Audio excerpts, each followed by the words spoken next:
All right, there we go. Hello, everybody. Welcome back to Winter Spectacular. My name is Zee Garcia. I'm Amanda Davis. We're gonna be trekking the world, trekking all over the world. Woo! All right. Now, as you can tell, my setup here is not ideal for showing you everything on a regular board game sized display.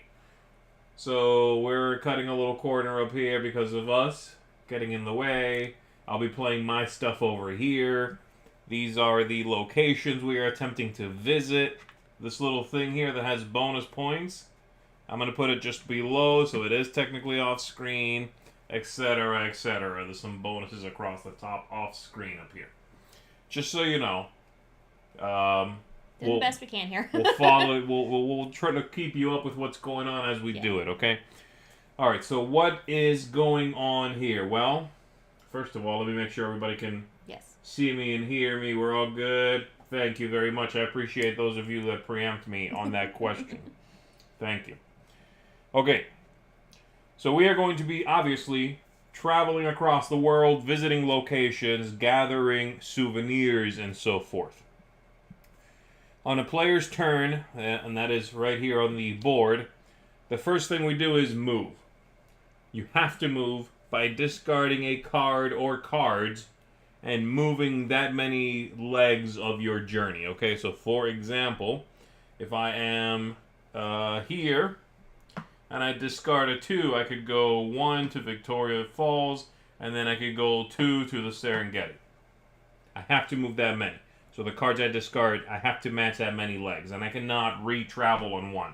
So I can't go 1, 2, 3. Once that's done, then I do one of 3 actions. I can draw 2 cards. These cards over here, which are multi-use cards. You can use them for that travel, but you can also use them to visit parks. And that's what the symbol is for. The number and the symbol on these are completely unrelated. So I can draw 2 of them. I can take a tour, which is going to one of these places, basically being there, discarding the necessary symbols across the bottom, and banking this. That gets me 16 points if I do that. Or I can trigger a journey, which is those 2 up there. You discard a pair of cards that match in color, and you do whatever it says. Alright? Once you get one of these, we scoot them over. Again, if you buy this one, you get a bonus 3 points right here. If you buy this one, you get a bonus 5 points, and then everybody moves over. And that's largely it. Now, every time we stop at one of these places, if there is a cube there, you're buying something. So yellow ones are crafts, the blue ones are figurines from that place, red is clothing, and the white ones are postcards. If you end up there, you'll take it, you'll put it over here on your little suitcase. And whoever has the most of these is going to have a bonus. And those are up here. So whoever has the most yellow is going to have the most crafts bonus here, 7 points. And that bounces back and forth if I have the most, and then it changes hands. I'm also going to get, or we're also going to get points for having completed columns here of the different, I guess they're all souvenirs. Yeah. Of the different souvenirs, okay? So there is that as well. There we go. Now, we need to pick... Technically, we should have done this first, I think, but it doesn't matter. We need to pick where we start. So let's go ahead and randomize who the start player is. Shake these up under here. Okay, well, who's going to go first? That one. Okay, that's going to be you. And you pick any airport you want in the world. Let's do... Yeah, see, I think this is supposed to be happening... before those cards come out? Before the cubes come out, before the lands come out. Okay, well then I will just blindly pick somewhere. You can't go there. Well, I know I meant that continent. Nope. Yes. Minus 2 points. Whatever. Queen's Gambit. I'm going to start right here in America. America? America! Okay. Oh, it's a land with the falls and the National Mall, Yellowstone, And maybe a big clone. It rhymed. Okay, get off my back. That's better than usual. Oh, Lordy. All right, we start with a hand of 3 cards, and we're good to go. Now, airports, you can traverse them as one step, usual. But if you begin at one, you may, before you do your required move, you may jump from one to another airport. Mm-hmm. It does not take over your move. You still need to move after that. But you can, if you, at the very, very beginning of your turn, you are at one, you can whoop, go to another one. Also, we blocked each other on the board. Our spot is impassable. That's it. Okay. Let's see. That's it.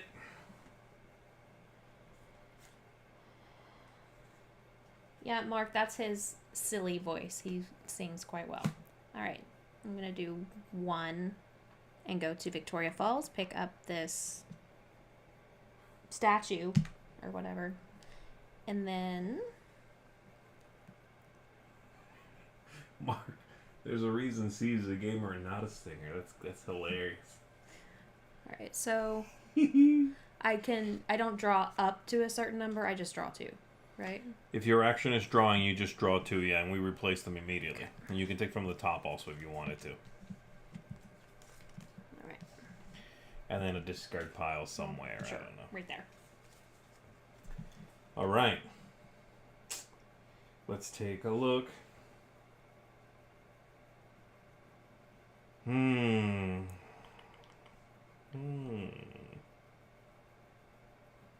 Okay.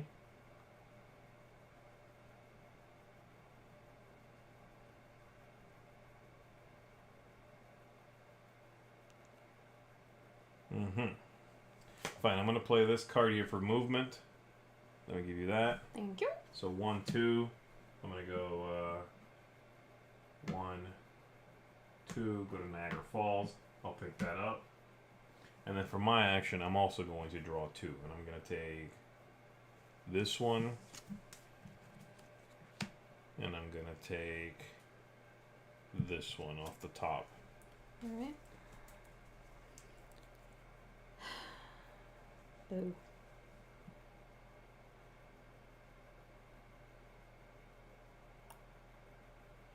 All right, I am going to move 1. Pick up this t-shirt. Okay. This very bright red t-shirt. That's nice. And I'm going to take this one. Okay. And this one. Okay. That's gonna be me.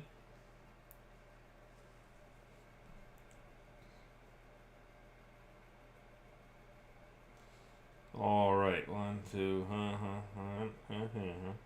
That would work. All right, so I'm gonna go ahead and move 3. I'm gonna move from here 1, 2, 3 to Teotihuacan. I will take that. I bought some crafts there. I'm going to then take draw 2. Do the draw 2 action. I'm going to take this one. And I'm going to take... Oh, wait. I should replenish that. I will take that one, yes. Okay. There it is.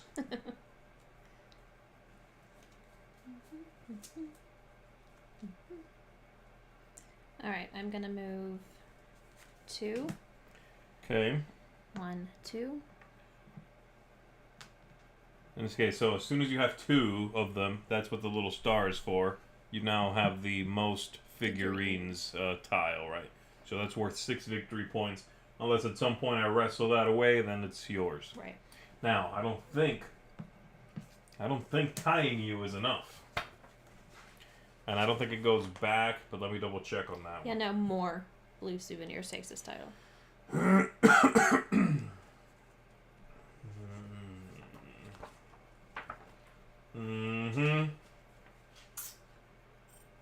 don't know.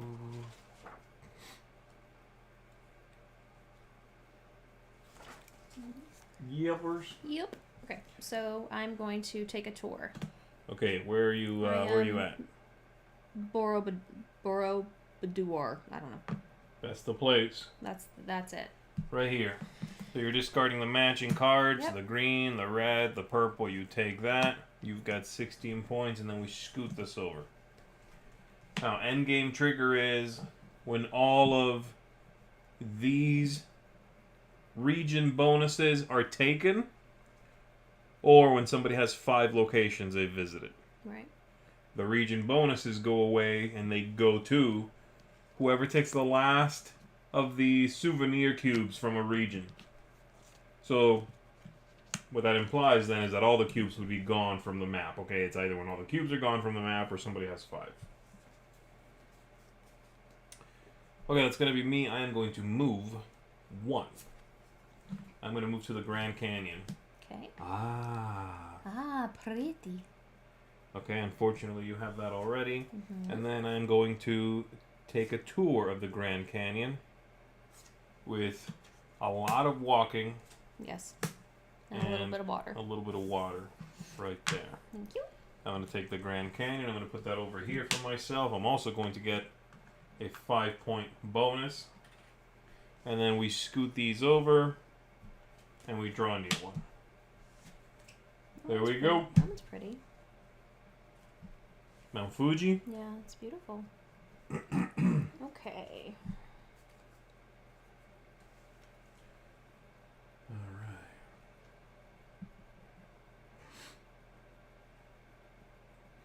Alright, I am going to move 1 to Uluru.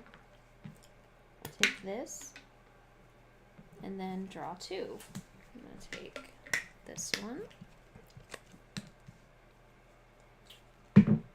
And this one. Okie dokie. Alright. Alright. What am I gonna do?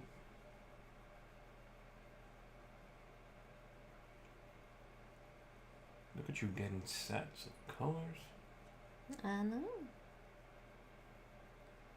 I can work with that. Okay, so I have to move first. So I'm going to discard that and go from the Grand Canyon to Mount Fuji. They're right next to each other. Mm-hmm. Of course.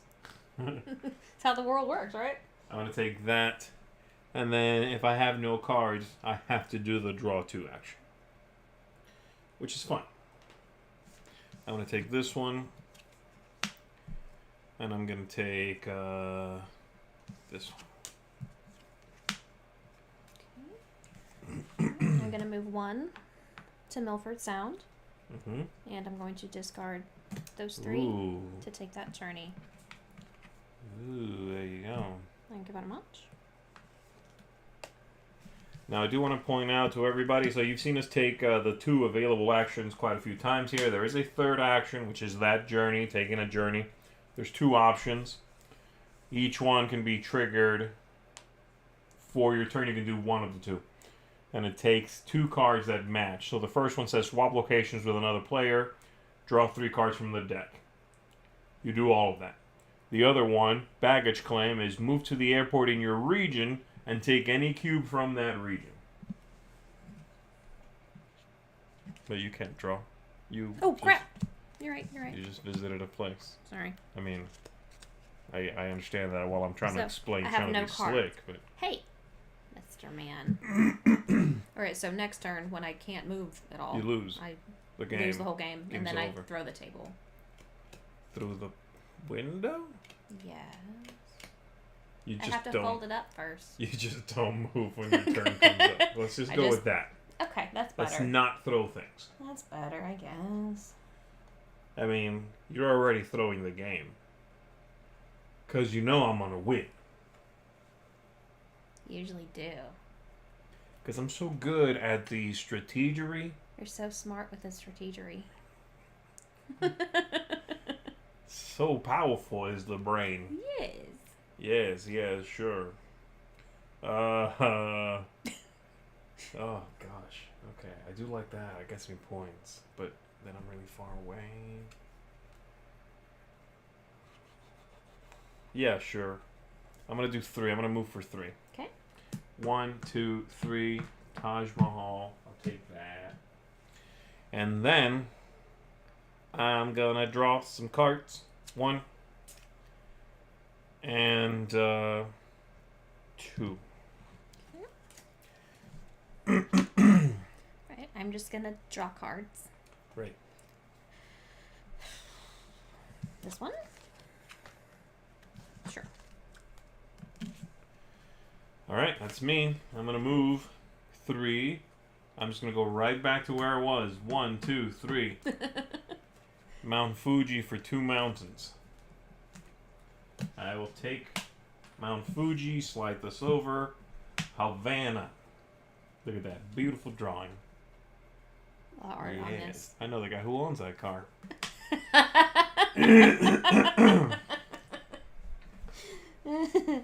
Okay. True. I'm just gonna move 1 to the Opera House. Take that yellow. Okay. Alright.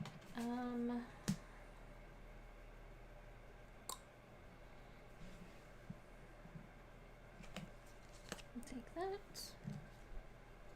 And that. Alright. I have no cards. I'm going to take this. And that. Okay. Alright. Move 1 to the Great Barrier Reef. You're just cleaning up. I have taken everything from Australia. No, these 2 are... Those 2 are... Oh, dang it! Missed those 2. Those Okay. are mine. No. That is mine. No. I'm going to take this one. And...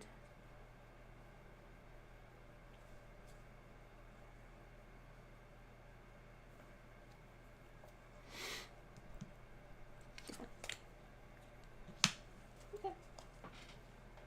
You are lucky there's not a connection right there. Or I would jump down there. Hee hee. Hee hee, you say?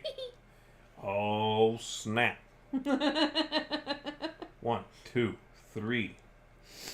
Let's do it. I am traveling to Cappadocia. 1, 2, 3. I take yellow. That is 2 of them now. I now own the most crafts. Nice. So crafty. You are, baby. You're just so crafty. With the necklaces and such. I do make a mean necklace. Yes, you do. And I make my own earrings. Mm-hmm. I weave various. No, I don't do any of that. Apparently, I can't even sing. Words hurt, you know. He is human. He has a heart.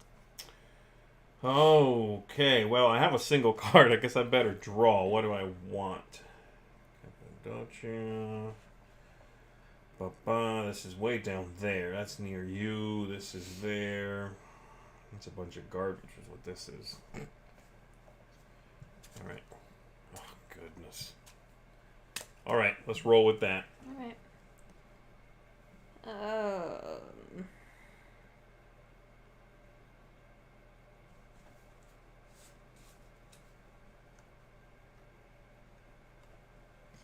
Alright. I'm gonna go 2. 1, 2. And then I'm going to go on a tour of the Bagon temples with those 2 cards. Nice. Thank you very much. And your 3 points. Alright. Okay. Niagara Falls. There we go.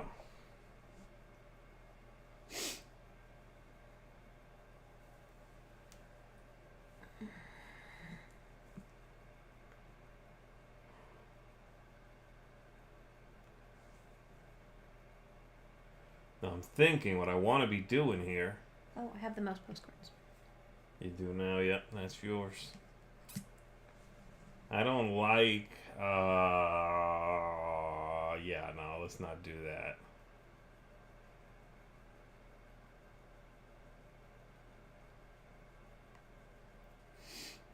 Yeah. I'm gonna go 1, 2. And then I'm going to do the ships in the night. 2 cards that match. All Swap right. locations with another player. Draw 3 cards from the deck. So you're in Serengeti. And I am there. That 1, 2, 3. is just mean.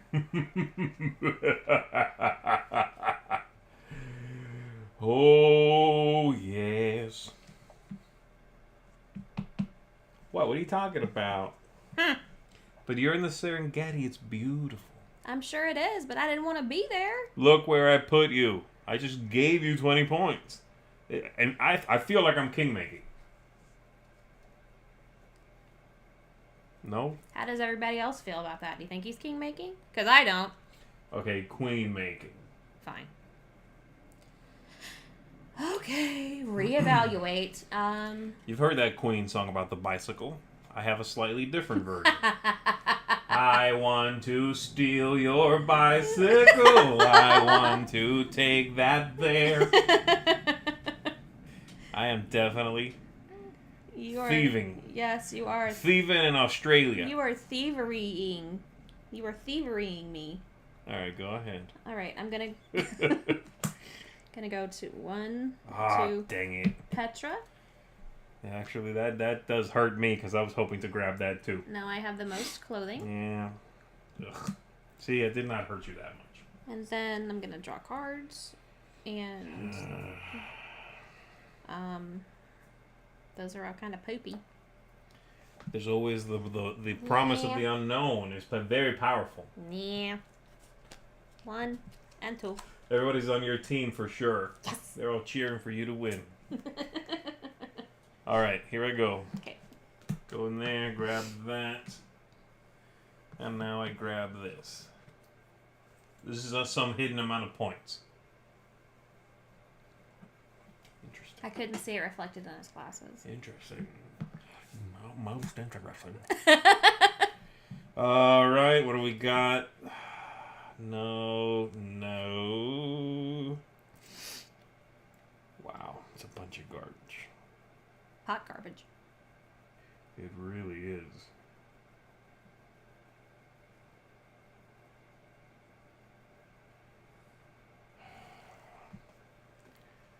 I'm gonna take this one, and I'm gonna take another one. Okay. All right. Let's see. Okay. I'm okay with that. I think that'll work. I definitely need some yellow cubes. I'm slacking on the yellow cubes. Nah. Badly. Nah.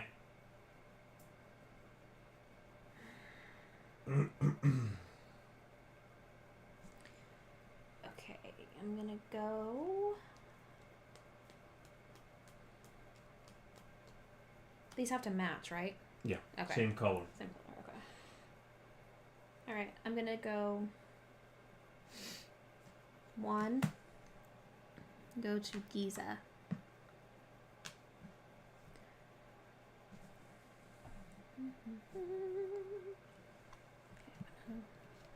Bite the bullet and take one of those.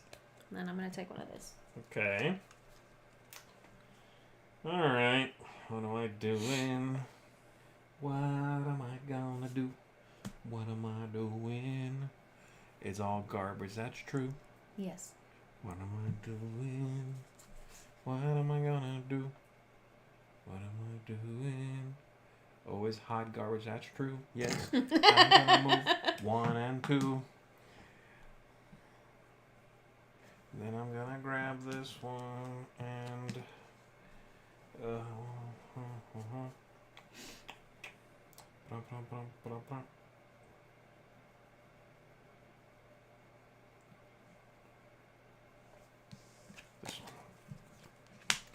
All right, I'm set. All set. Okay. I'm going to move 3. Wait, that was the wrong card. I can do this, right?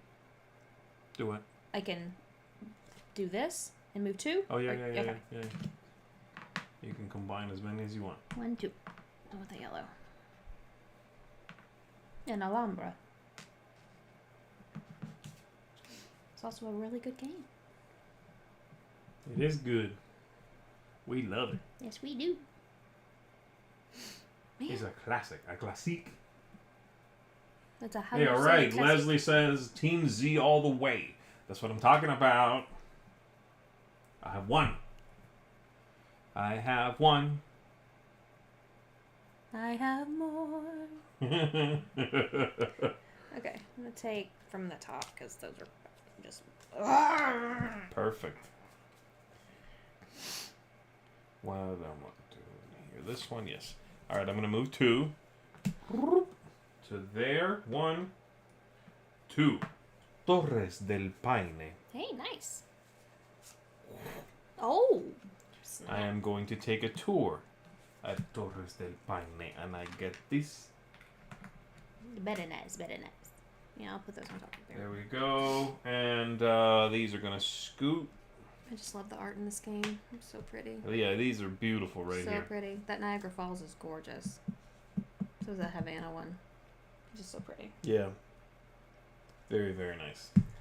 All right, that was it for me. I have 3 of these. So do you.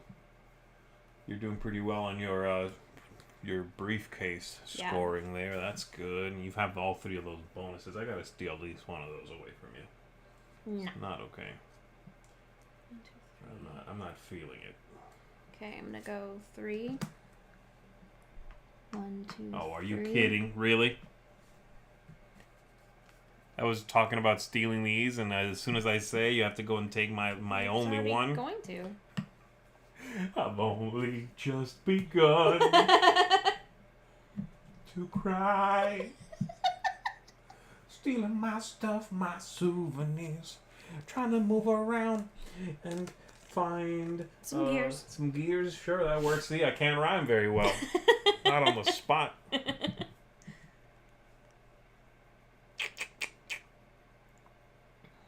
Okay, so I have to move with this one. I have to move. Ooh, that's something. That's a thing. I want to give you that. Okay. So I move 1. I can either go here and steal your bonus, or I can go here and complete a set. I think there's time for the set. Let's do this. You now have most clothes. Yeah, I'm styling. And then I have to draw cards because I have none. So I'll do that.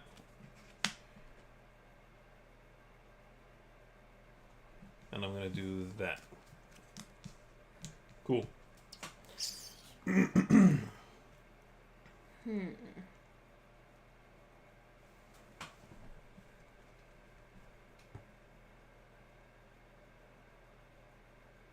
Oh.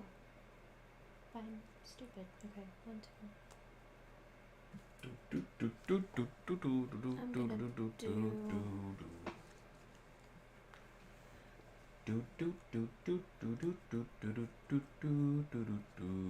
2. Okay. 1, 2. Fisherman's Bastion. Okay. That's what you were doing? That's what I'm gonna do.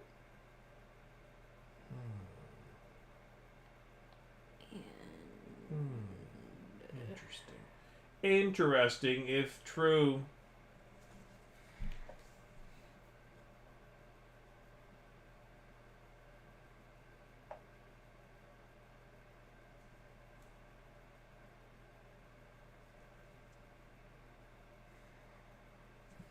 I'll take this one. And this one. Alright, I'm gonna move with that one time right here to Machu Picchu. I'll grab that. And then I'm gonna take some cards. I'm gonna take this one. Fantastic.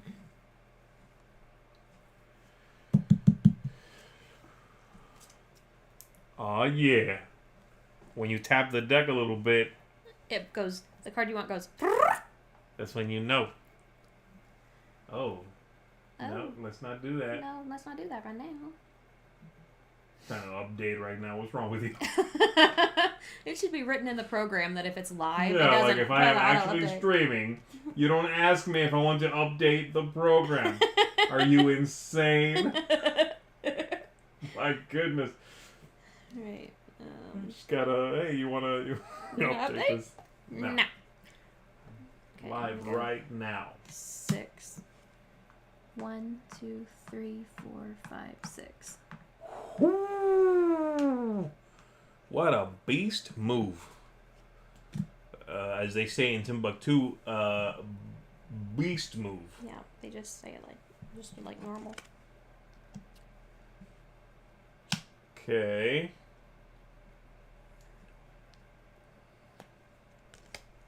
Okay. All right. I'm going to play that. I'm going to go for a little jaunt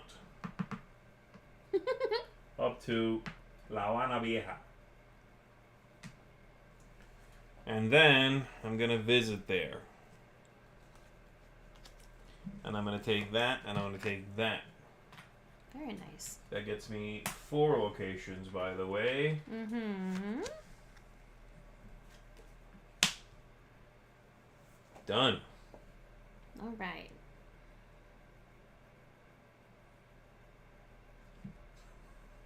Matt says, it's cool, Z. We'll wait while you upgrade. Yeah, it's fine. Crazy.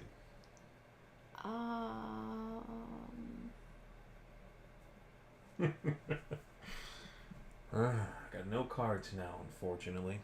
You're really killing it with the most souvenir bonuses, but also that briefcase is looking good. Yep. That is nice. Man, oh man. What are you doing? Thinking. That's Can't you see the steam? No. Don't do it. Don't do it. Don't do what? Whatever you might do that might win you the game. Alright, I'm gonna go 1. You did it. Dang it. What is it? It's a number. It's true, so I can't argue. That's right.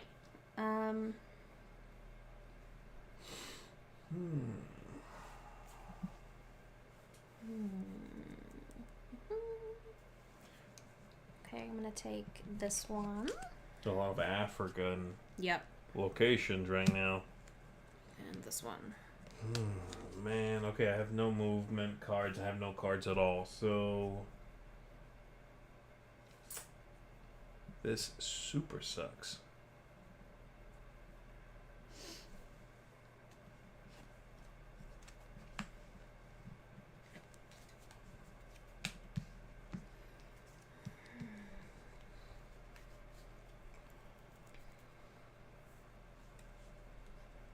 Okay, I'm gonna do.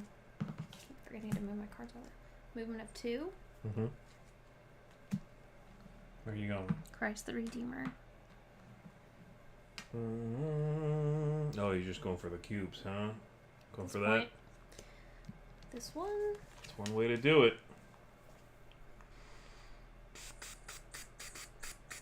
This one. Okay.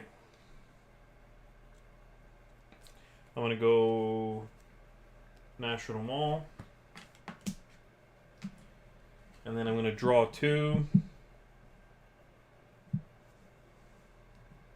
I'm gonna take that. I'm gonna take might as well. That actually. Okay.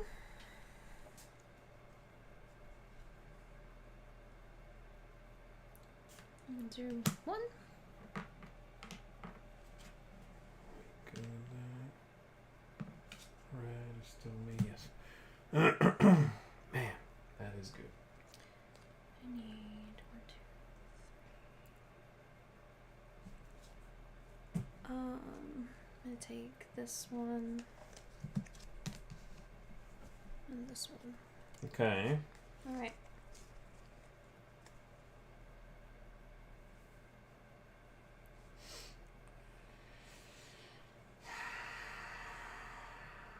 I don't know. I don't think so. This is no bueno. No, es muy bueno. No, no, no, no. Sí, sí, sí. No, señorita, no es bueno. No es bueno. I'm gonna give you that. 1, 2. I'm gonna go to a place called Banff. Banff? I don't know what that place is. Me either. I get this. I didn't know numbers went that high. That's my bluffing face. And then I'm. No one knew that. Then I'm gonna draw 2 cards. I'm so convincing. Yes, you are. Yeah. I want this one, and I want this one. Oh my. We have somebody that needs to be banned coming out here soon. Okay. Do we have anybody in chat? I'm sure we have somebody in chat who can strike this down, please. You can make me one, but oh, not yet. now the image changed. Yeah, it's because it's a different person. Oh, they're saying something at the end. Oh, that's wonderful. Oh my gosh. Okay. Anybody? Can you log in real quick? There are no mods here. What's going on? I don't know if I can do it. Let me see. I'd have to, I'm worried about the stream. No, I got it. I can text Roy if you want. No, I got it. I'm surprised no one's in here who's... None. There's literally no one. Okay. Alright. I will have to navigate this and do it. I'm gonna move 3. 1, 2, 3. Okay.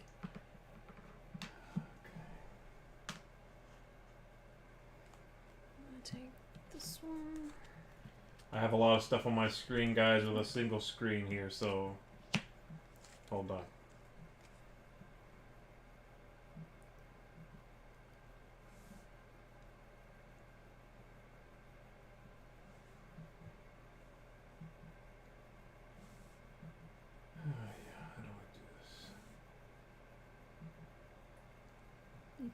Tap that, and then remove.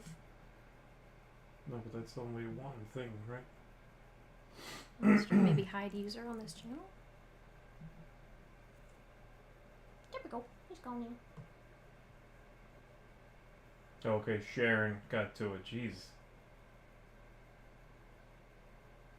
Alright, thank you.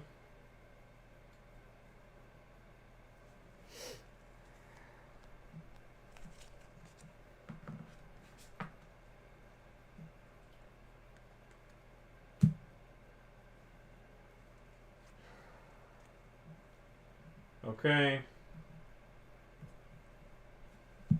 Okay, so I went to Angel Falls, took another red, then I drew.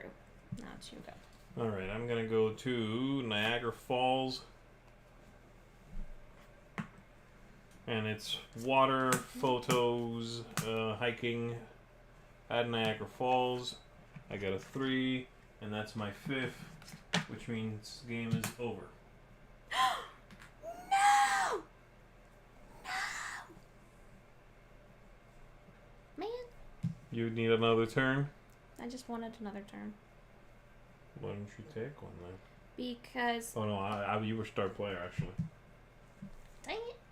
Not that there was even equal turns in this game, it just ends. It just ends. But you were still first. So technically, we had equal turns. Yes. Which is the best kind of equal turns. Technically equal. Alright, that's it guys. So now, we are going to score on a handy dandy little score pad we've got right here. There's even a pen somewhere.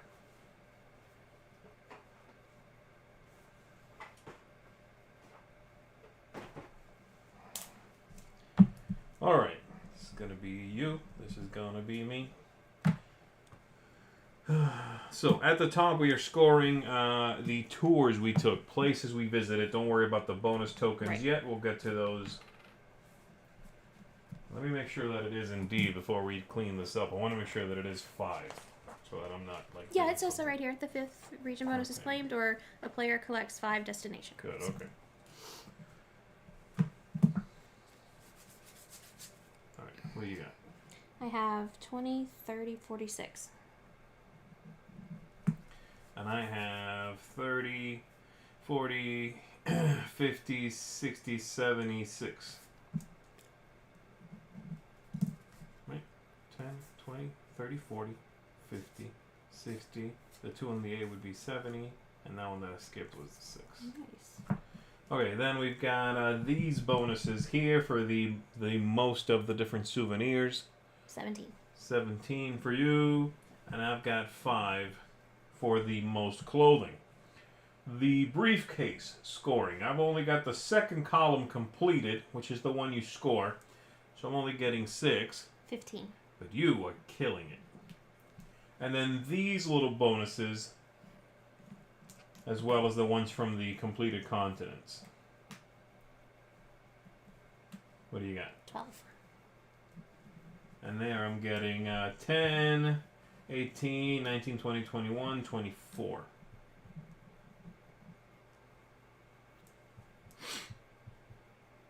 You're doing it? Yeah. Oh, okay.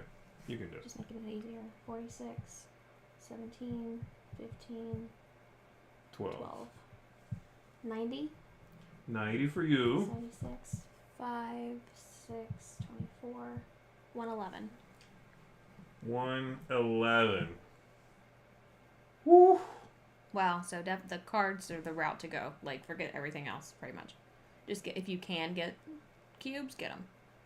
No, I don't know. I don't think that's necessarily true, but everything is a chunk. I mean, the problem is the cards you went for, I'm guessing were, well, you only did 3 and then you stopped because you really just stopped going for them at all, right? Yeah. Well, the main reason why I stopped going for them at all was because where I was, I didn't have the cards that were needed. Right. And everything else was too far away. So. Well, I think we both probably undervalue the journey log cards. And we do every time we play this game. Yeah, so I think that's a big part of the things you can do, and it's not to be underutilized. Yeah. That's one thing that would have worked. Doing the baggage claim and mopping up a few places would have helped. Yeah. Get you these, get you more of these. Yeah. So there we go. That's it, everybody. Yes. Loopy says, I scored 129 last time doing that. Just going for the cards. The card strategy, okay.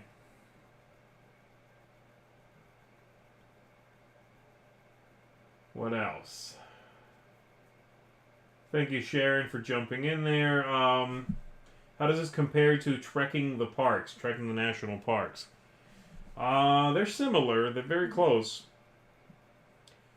I think I probably like this a little better, maybe. Yeah. I like the fact that it is worldly, I guess. So from that thematic point of view, I like that a little bit better. Yeah. Yeah, I don't know. They're about the same. Pick the theme you like, honestly. Sharon. Hey. Oh, hello. We're back. All right. Yep. Alrighty. We're leaving. Yes. Actually, we're not done. I'm going to toss it over to the Kirbys, Randy and Ellen. Yay, Kirby's. And they are going to tell you their top 10 of the year. Yay. And then, of course, later on this afternoon, we've got a few more top 10s, and we're doing a little goodbye a bit around 5:30, I want to say, Eastern time. So, yeah. Still going, guys. It's the final day of the Winter Spectacular, but we're not done yet. No. But we are going to get out of here. Bye, guys.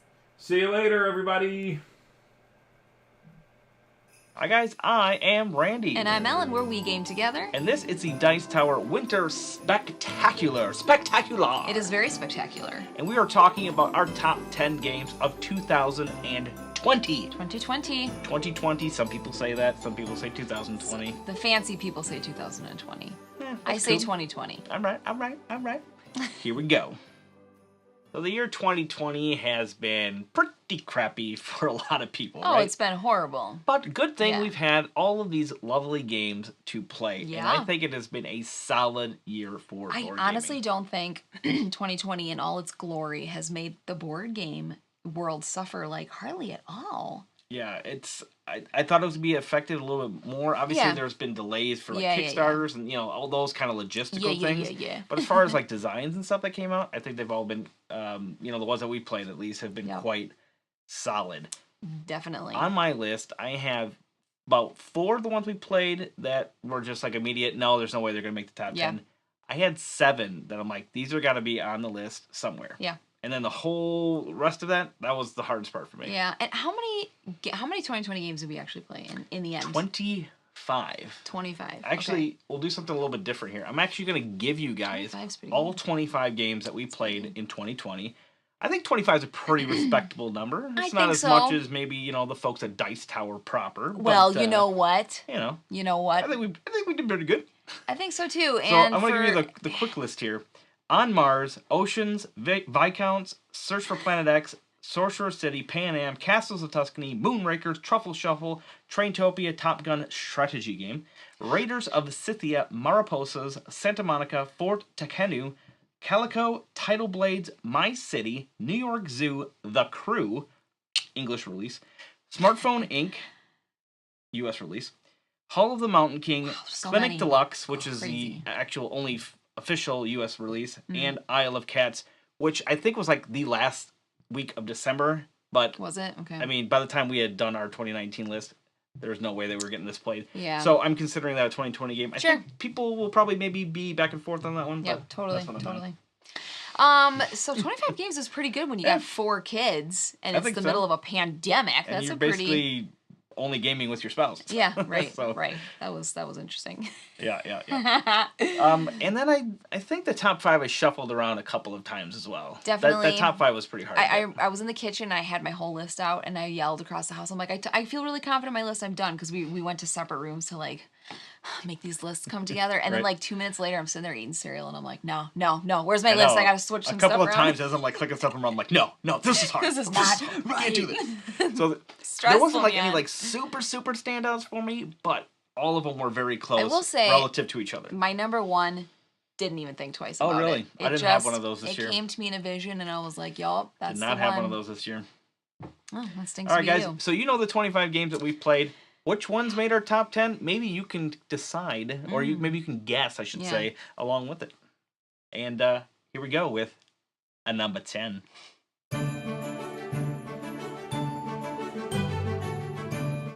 All right, we're starting off with number 10, the lowest of the list, but I'm telling you, good stuff. Yeah. Mine, New York Zoo. I thought this one would be a little bit higher on your list, actually, because you loved it a lot. I did. It's a super cute game. But it's. I mean, I generally like heavier games, and so some of these lighter games are going to fall a little bit lower on my list in general. Okay, that's fair.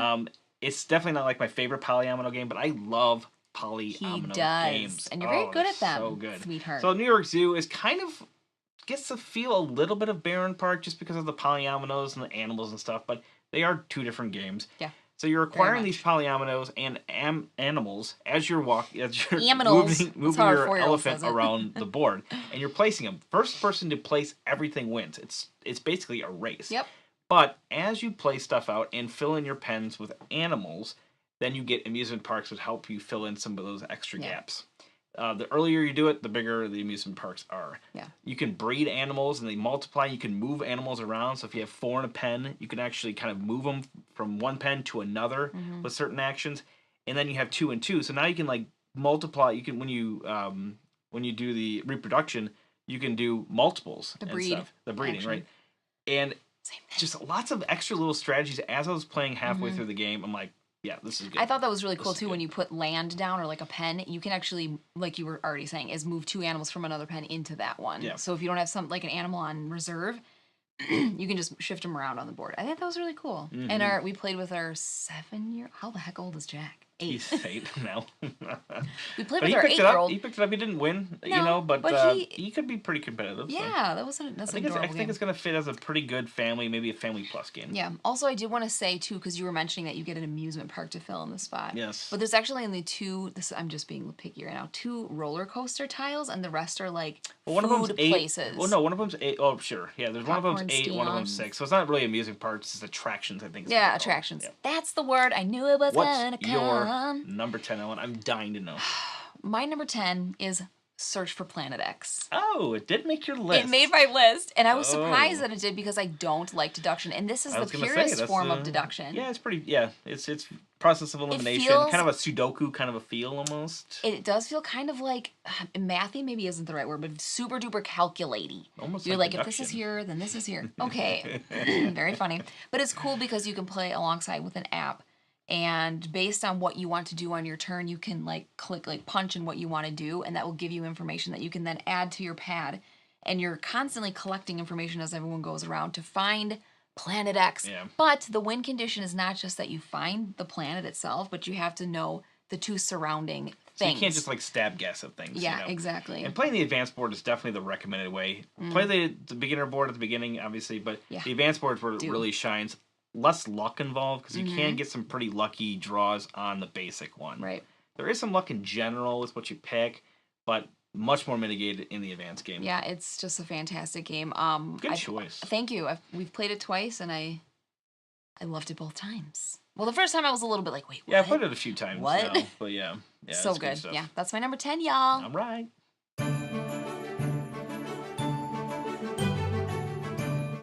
Onward and upward to number 9.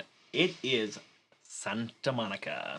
Oh, I love that one. Yeah, I have a feeling it's going to be pretty high on your list. I love that one. Spoiler alert, I think it's going to be pretty high. I don't know your whole list, but I know it's on there, and I just don't know where. Maybe it's on there, maybe it's not. You'll never know. This one is super fun, and one of the biggest reasons it's on the top 10 list. Why? It's not like...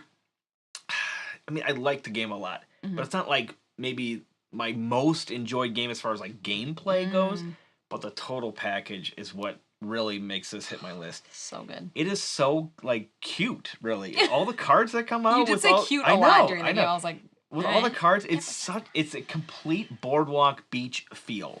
Like, man. You know, in the U.S., pretty much every oceanside resort area is fairly similar.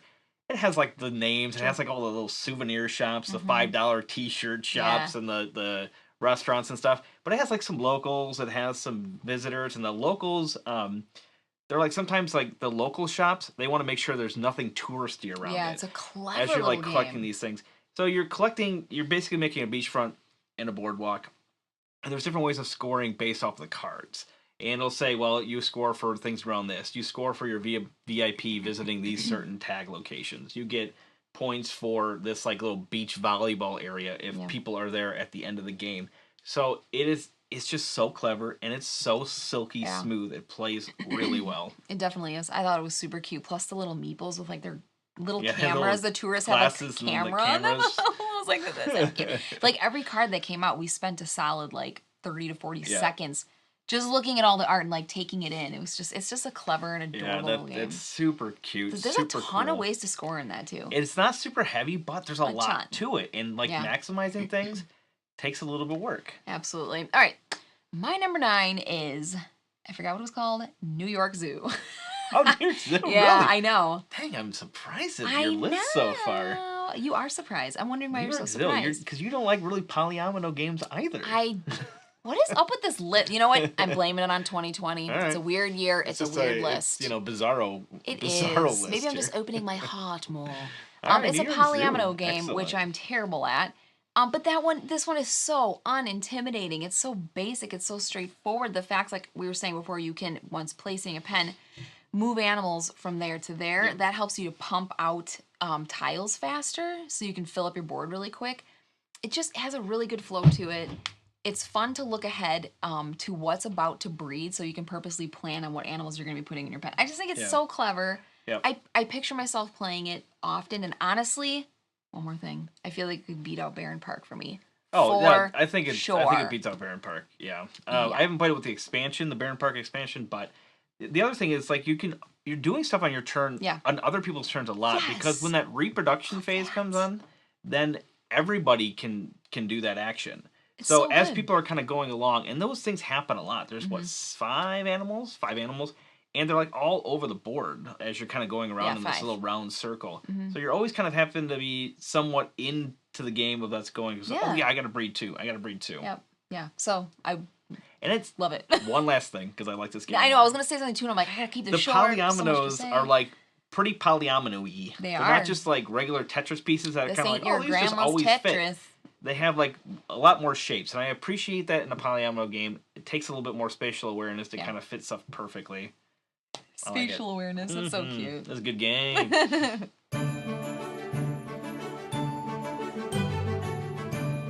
Moving on to number 8, mine is Sorcerer City. Okay. Yeah, it was gonna make the list somewhere. For you, I definitely knew it would. Yep. Yeah, real-time greatness. I love real-time games. So this one has a whole bunch of tiles, and it has like 4 districts, I think they called, and they're different colors. And what you're trying to do is basically get groups of colors or lines of colors, depending on the scoring tile of that tile that you happen to be placing. So there'll be ones that are like, oh, your longest line. One of them would be like your longest snake. Otherwise it'll be like a straight line, horizontal or vertical, or different ways of scoring. And you pull them off one by one, and you have to place them in your city. But on top of that, you're going to start getting monsters. And these monsters have different effects. Like, you'll put one out, and then you have to, like, get rid of something. Or you have to, like, cover something. And now your chain is broken. Right. And then there'll be other monsters and things that you can do that kind of will, like, kill a monster. That is devastating when you finally like ramp up and your little city is looking amazing. Then all of a sudden the monster comes out and completely breaks off like a chunk that you and it's real time. So heck? Is it a timer? Or is there an app with this one? I can't remember. Yeah, there is an app. Otherwise, there's a timer as well. But yeah, the app is great because there's like difficulty levels too. Basically, it's just how much time it gives you. Yep. Super neat stuff. And then you have like a buying phase. You can purchase more tiles into your deck. Yeah. And once you get towards the end of the game, because you're going to do this over a few rounds, I don't remember how many exactly, but over a number of rounds, and you probably aren't going to get through your entire stack at some point in the game because you're going to have a big old stack. Yeah. So at that point, you don't want to be like too big because then you're not getting like the really high scoring tiles or like the combos, because you can combo these scoring tiles a lot too. Like you can double them up and things. This one's really good. It's a cool game. My number 8 is My City. Oh. I am shocking the world right now. 2 polyomino games. It's insane. And you know what? This is the crazy part. I don't like polyomino. Well, I'm terrible. I don't not like it. I like it. It feels puzzle and relaxing, but I'm terrible at it. And then also, My City is a legacy game. Yeah. I don't do legacy games, all right? When I sit down and play a game, I want it to be done when it's done. But because I don't like that hanging over your head of like, you're not done yet. You got to play 20 more times. Yeah. It's like, oh my gosh. But it is so fast. You can pump a game out. Yeah, that's cool. In like, I swear, 15, 20 minutes. Yeah, I think the box like is 30 minutes. And everybody's placing at the same time. So like, there is a little bit probably of time just because there's more people at the table thinking and whatnot. Sure. But it generally is going to take about the same amount of time, whatever your player count is. I appreciate that in games. You flip a card, it tells you what piece to pick up, put it in your city, and you're trying to like, avoid the trees. You don't want to cover trees, you'll get points for those, and you want to cover boulders, so you'll be looking for those, and then you get points per colors touching. It's just, it's so fast. It's 24 episodes over 8 chapters. They recommend playing like 1 chapter per sitting, so basically 3 games. Which is what, 90, they say roughly 90 minutes. I think you could probably get it done in 75 minutes. And they progress as you go along. It's a little bit of a slow burn early on. It's kind of somewhat repetitive for the first number.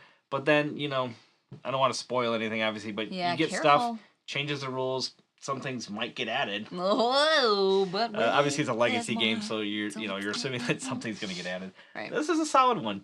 It's just fun. It's fun. I was surprised that it was on my list too, but there you have it, folks. Alrighty.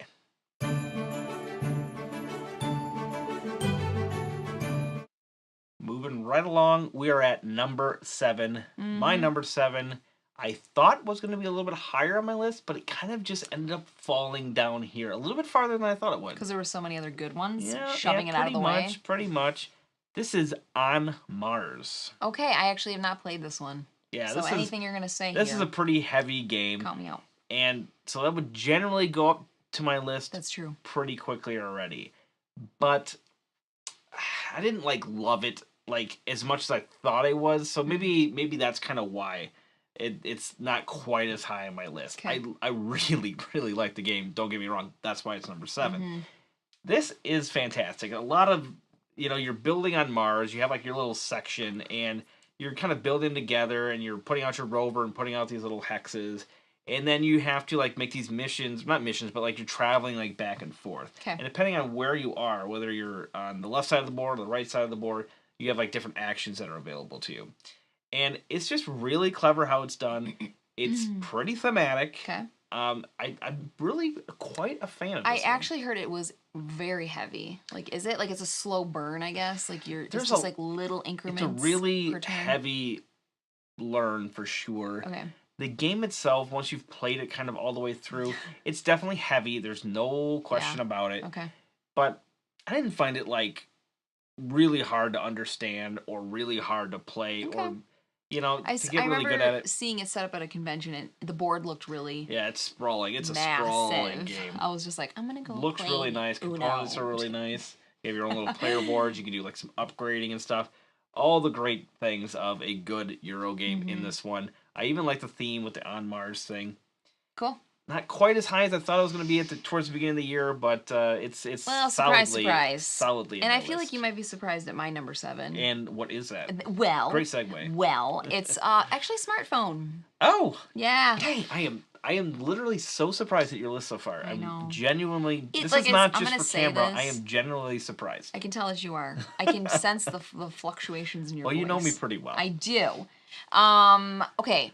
When we opened it, it looks like you are opening a new phone from Verizon or something. And it looks like, here's your how to use. Yeah. It just looked kind of, to me, that looked boring. I'm like, I'm not tech savvy. I'm not like, to him, he was like, this is amazing. It looks like I'm reading, like, information on a phone. Yeah, that was cool. The gameplay itself is just so satisfying. You have all these different regions that you can go to, and you need to get, like, I'm having a hard time figuring out how to say this. Okay. You get your little people out there, and where you go, you can then put like your buildings and things. Yes, your buildings, and you can like get services in those different regions. There's a CEO as well, also that kind of can that go he around. Floats around and does stuff too. But yeah, so you're trying to get into these regions, right? I can't and then say words. You can only sell a certain amount of phones. Thank you. But whoever sells a phone for cheaper, because you can kind of price your phones, they get to sell first. Yes. Because people are obviously they're going to buy the cheaper phone if it has all the same features that they want. But you can kind of specialize as you upgrade things and then really kind of fill in those extra slots. So it's a balance of selling a bunch of phones for cheap or, not quite as many phones for a little bit more money. Yeah. It's a great balance. These little, you're configuring. See? This is a hard game, man. These tiles so that you have to overlap things, and whatever's showing is essentially what you get for the round. And that's cool because they look like little tablets. They look like little. Yeah, they're like little phone tablet. So every round, it's like you get a screen and you're choosing what you're gonna do. And... Pretty good choice. Wink, Thank wink, you. wink, Thank wink. you. Thank you.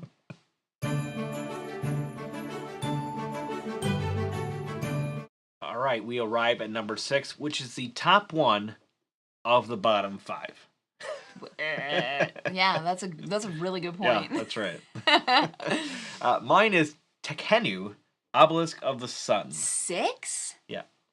What? Son, I thought you were going to be way up higher on Alias. Really? Yeah, you loved that one. I really did like it. Are you sure this is what you want to do? Are you sure? Okay, we're getting into the territory here where I shuffle things around quite a few times. Okay. So right. Tell the people why you loved it. Ask me tomorrow. It could be maybe it's number 1 tomorrow. I don't know. We could change our minds in 5 minutes. It fell into number 6 at least for now. Okay. This is great. This is kind of on the same bloodline as Teotihuacan, but they are definitely completely different games. Absolutely. This one doesn't make me cry. I like this one a lot because you see all the dice out, but there are 3 levels for these dice. There are the I think they're blessed, tainted. I can't remember what the white ones are offhand. Pure. That's right. Pure, tainted, and forbidden. Yeah. And so anything that's in that forbidden line, you can't grab. But the obelisk casts this shadow thing. That's how the main mechanic works. Cool. So it's a grid of 6. There's 2 lights, 2 shaded, and 2 dark. Yeah. And depending on where the dice are on the obelisk, because that obelisk can turn, the dice fall into a certain ring around the obelisk. So this turn, it might be, a bless or a pure dice. Next one, it might be, a shaded dice or something, or the tainted dice. And so you're kind of somewhat planning ahead to go, I really want to have that dice because I know that that next turn is going to be available. And as you're taking these dice, the tainted and the pure dice, you have to put some on the scale. And you kind of have to take the same pip value dice of these scales. Every 2 turns, obelisk moves. Every 4 turns, then you kind of evaluate this thing. If you have too much going to the tainted side, which are generally are more tainted dice, then you're going to start getting negative points if you start taking too many of those. There's like 6 main actions on here. There's lots of things that are kind of working together. Yeah. You can get like you can upgrade stuff. You can do upgrade production. This is pretty heavy. I think it's a heavy game for sure. So many great things in this. Really good. So many of my favorite kind of mechanics in a Euro game.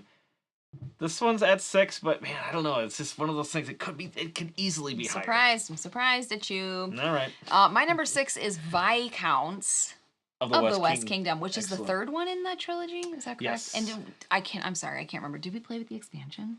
There's no expansion for Viscounts. There's no. Okay, I was like, sorry. It literally. Came up so we didn't play with the expansion then. I couldn't remember. I think we have expansions for like a lot of them. Because we have like Raiders of the North Sea and then all of those too. I couldn't. Yeah, because that's the other expansion. It's really clever. It's thinky. You're moving around this castle on this map, trying to like collect ink so that you can get them in for scrolls. Yep. Scrolls get you points. It's very point salady, I feel. Yeah, you can kind of shift gears of what your strategy is mid game, and I don't think get hurt too much. You don't want it. Actually, it's really cool. There's like a little castle in the middle, which is such a cute, unique little mechanic. How you put your meeples up on it, and once you get 3 of your color on there, you can actually bump one up. Then you kind of like bump, pop each other up on the castle. And it's like a rondel. You can only go in one direction, but there's like an inner and an outer track that you can kind of weave around. Traveling and the inner stuff, there's like 2 different like main actions you can do on the inner ring, and there's like 2 different main actions you can do on the outer ring. So depending on where you go, you're kind of adjacent to these things, and you can turn certain things in to do certain actions. Lots of goodness. It's hard to cram all the different rules basically in this small of a thing. So I encourage you to check out Viscounts. This one is really good. It's not on my list yet.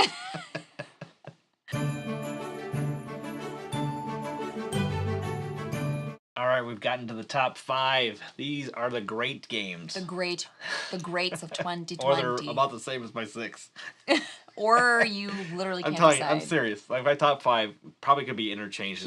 I was hearing "come on" from the computer. I was literally like going for like 15 minutes because I could not decide. That game's gonna go there. No, I can't put 2. Yeah. Had a good 2020 game, yo. This one is in the Hall of the Mountain King, which I have not played, so I can't tell you if that's a stupid choice or not. I haven't played it for a while because we don't own it, but I'm pretty sure I'm just going to have to buy it. Yeah, I played it before. I played a prototype, not an early prototype, pretty late prototype, and I played it like a time or 2 after that as well. And I didn't even know that. Refreshing this list and looking back at it, I'm like, this is so good. Why don't I own this? I like forgot about it. I don't know. It's Would I love this game? Yeah, I think you would. Why don't we? It's got some polyominoes to it, which is great. Oh my gosh, this is the year of the polyominoes. But this is like, so you have this big map, and everybody's kind of building into this thing, and you're trying to get somewhat to the center because you're trying to put pedestals out as you're digging through. Well, as you're digging through these tunnels, that's what your polyominoes are, and they have to obviously kind of connect to each other as you're going through. As you're going along, you can pick up resources as you dig through certain sections. You'll get like harder rubble, which is harder to break through, so you need like these hammers. And if you connect to workshops, and they have ways of like turning one resource into another resource. Lots of good things there. But one of the best things about this is this cascading resource production thing. So like they're trolls. Things. So you can draft these trolls from like a little area, and you put them on your board, and you start with 4 spaces. And as you kind of cascade up into a pyramid, if you activate like the top one, everything below that that's chained also produces. Wow. Yeah, so like at the beginning you're only producing kind of individuals, then you're like unique. A pot of 3. If you build the entire pyramid, one production like activates like everything. Oh, that's so cool. Super Does it recharge right away once you? It's like you have to like take that action and that. But yeah, it's super cool how it works. I would like to try that. You need to get that for me, please. This one's super neat. Definitely check this one out. I've never really heard anybody quite talking about it. I literally didn't know what it was until you're like, you put it on our list of like games to choose from 2020. I'm like, what the heck is that? Get it. All right, my number 5 is the Monaca. Okay, I always think of Monaco. I always think of the racing. I thought you were going to say Santa Maria. I'm like, Santa Maria. I almost did for a second, too. I almost Santa said Monica. about 5 different things. We already kind of talked about it, so I don't need to go into detail. This is actually a little bit lower on your list than I thought it would be. Yeah, you know what? I truly love it. Was to the point. I loved it so much I like posted about it, and I'm like, I just want to be at the beach. Like, the feels are so cool. Thematic. Yeah. It's so thematic. All the way down to like the art on the cards, the names of the shops, and how they score, like not being next to things like it's just so good. There's even like one card where there's a shark, and so you don't want people around it, so like you really want to like put it out of the way where all your people are. Yes. And then the one thing I loved about it was at the end, I'm like, I'm gonna have so many negative points because I can't get all my people to the spaces they need to be at, but actually you get like one last movement, and depending on the color, you get to move like a certain amount. Yep. So at the end, all of a sudden, everybody filled up their spaces, and like, yeah, I don't know if kind of like a big push. As long as you get pretty but close, and like you get that automatic movement. It was a joy to play. Yeah, it was a really joy to play. This was definitely really good. AEG, I'll tell you right now, AEG hit it out to park this year. The park. There was at least 3 that I had consideration from AEG on this list this year. Dang.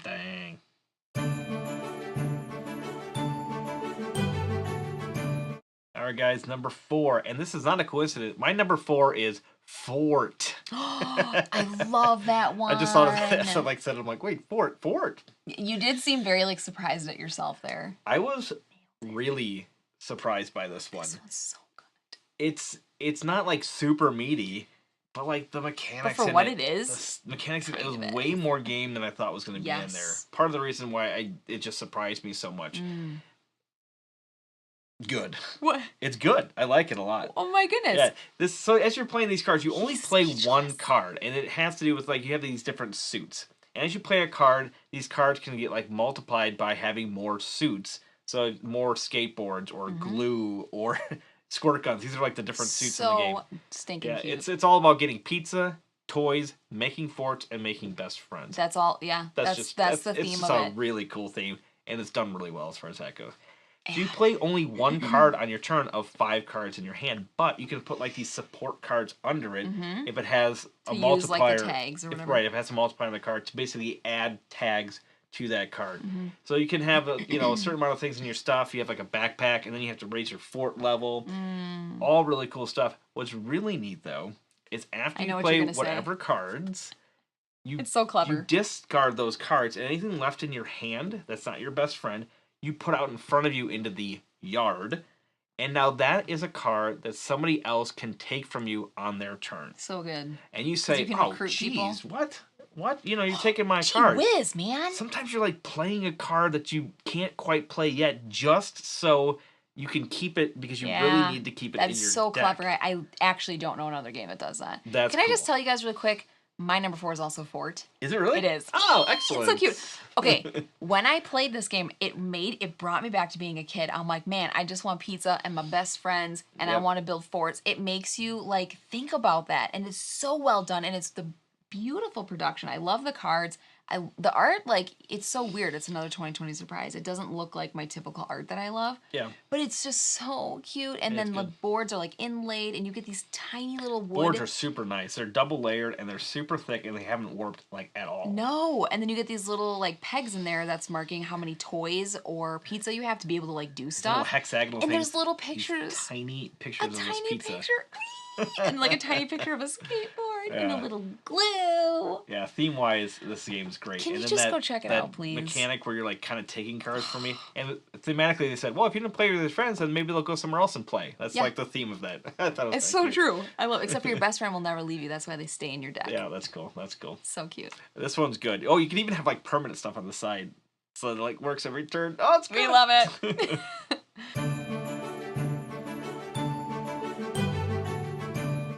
We're in to the top 3. We've cracked it. It's here. It's ready. It's one we've talked about. It's Smartphone Inc. Oh. Yeah. Well, so we generally talked about it quite a bit. Yeah. But I wanted to expand on the technologies on the bottom. Thank you, because I did a really bad job explaining. I forgot. So the technologies, you can build towards technologies, which is cool. And you can also build towards, increasing your infrastructure. So that's part of when you get these certain tiles, when you're flipping those tablets around, you can put these little like progress tokens on them. And once you finish them, you get that technology. Now your phone has LTE, 4G or something. And yes, it's not 5G. They didn't upgrade it for the for the US release. But anyway, it's 4G. It's gosh, it's got like gamepad type thing. It's got all these different ways of scoring those. Also, not scoring them, but there's different tiles. So like as they come out, they give you a different benefit. Okay. That's what I'm trying to get to. This is really hard to explain. I know. I was trying to get to it. Why? Gives you a different benefits. So there's all sorts of things you can tap in there. Golly. The expansion for it's pretty neat as well. It kind of more or less I think comes with it now. And you're going in there, and then that's how you expand and sell. You're able to sell more phones to these different areas. It also has this 2-player board with the new edition because it did not play well at 2 before. The board was just too big. Yeah. But it is a viable play at 2 now, especially when you definitely in that board. This one's it's a really good game. This is really good. Okay, so my number we're in 3. 3 is Tekkenu. I will say, okay, why? I know, I knew, because I was not very happy while we were playing. I was legit ticked, but I was able to step back after and be like, okay, that was really cool, and I see where I made my mistakes. It's rare that after I play a game, I'm just thinking so much about like what I could have done different. I usually when I'm done, I'm like, yeah, I vibed it great, love it, I'll play it again someday. But this one, I was like actively doing turns in my head a day later. We already kind of talked about it, but I really did like one thing that I thought was really cool is when you were going to start a new round, you put, I forget what the cards are called, but they have the little symbols on them. And it's like... Oh, the Ankh? The Ankh cards, yeah. So you pick it, you get it like a special ability for that round. And then if your number is higher or lower, depending, then you get like first place. I think it's first player. Well, it's like breaks tiebreakers, yeah. Okay. So like it's because you're gonna have a lot of ties on that little track that's their balance track. Yeah. Yes. So I thought that was really cool, just being able to like pick a new special ability per round and whatever. It's There's just, like in each little section's like its own little thing. There's like that happiness tracker. So which I do and terrible it's got at. a population and happiness. So your population, your happiness can't go past your population. So you have to kind of like incrementally. Increase them. Yeah, and getting those up gets you cards that you can use like during the game. So it's really powerful, but I totally neglected it. Yeah, it'll give you like access to more cards at the bottom, and the higher those ranks are, the more like end game scoring cards come out for you that you could choose from. Didn't I win this? And the technologies and stuff. Didn't I win this game? Did you? No. Did you? Oh yeah, you did. That's right. Won. You won by like 10 points or so. Yeah. Yeah, this is. Whoa! I like it even more. Now that it's my number one game. I forgot that I won, and I was tipped. See, that's how much I liked it. That's. This one's really good. I'm a sore loser, right? Really back off.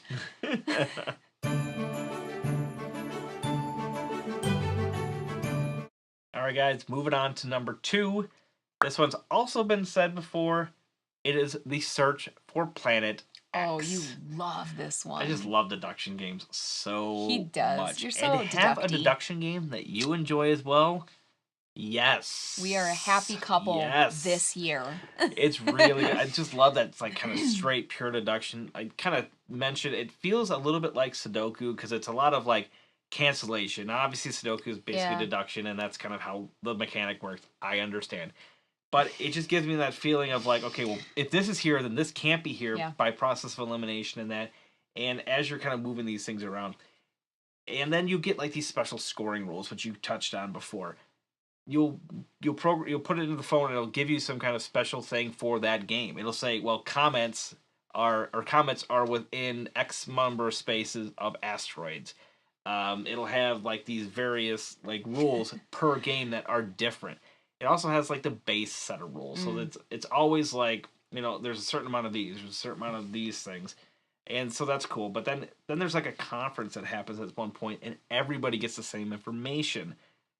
Really, really solid deduction game. Very solid. I am so glad it came out. I love deduction games. It's one that you play. It makes me even happier. Oh, you know what? That's sweet. I think he has a crush on me. I like playing games, I think the guy likes me. All right, my number 2 is, and I Were don't you think this... double-checking? I was. Oh my gosh. I was like, I have no idea.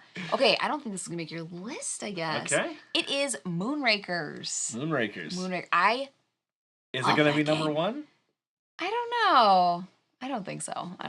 Not for you.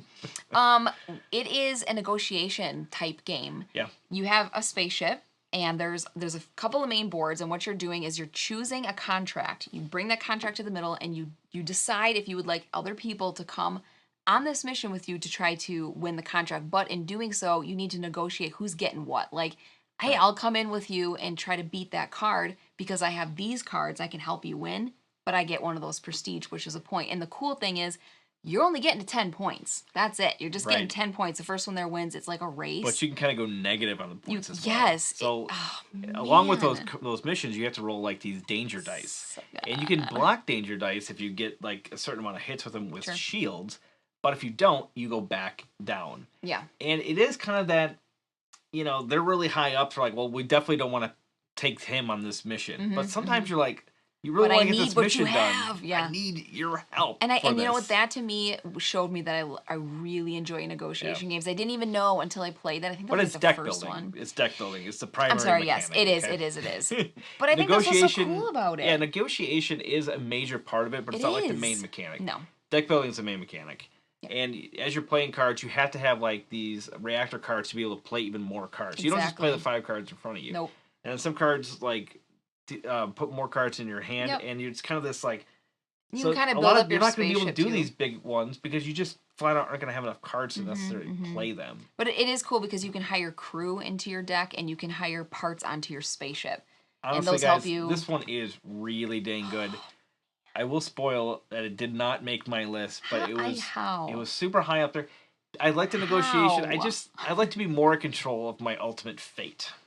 And this one is a little bit of it's not a king-making situation, but it is kind of like that, everybody's kind of like, well, they're kind of leaving you out somewhat because they don't want you to win if you're higher. Which when you're Randy, it happens. It's not a problem with the game whatsoever. I think that's one of the cool parts about it, but it's not like my favorite thing about it, and that's why it did not make the top 10. Okay, all right. I'm a little sad. But it's really good, and you should play it. Go check it out. It's so fun. This is good.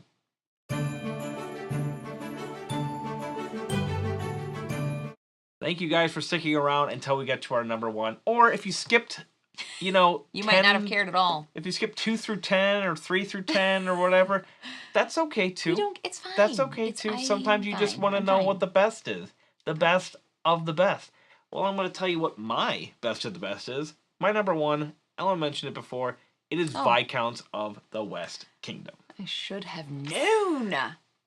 I don't know, man. Everything that Shem Phillips has been putting out, that guy's killing it. And Garfield Games has been I really enjoy it. Raiders of Scythia didn't make the list because it's kind of more of a re-implement of North Sea. Sure. I'm classifying it as a possibility, but it was a little bit too similar to Raiders to be considered as like the top of this year. So that's kind of why that. I agree with that. But Architects, Raiders, Circadians.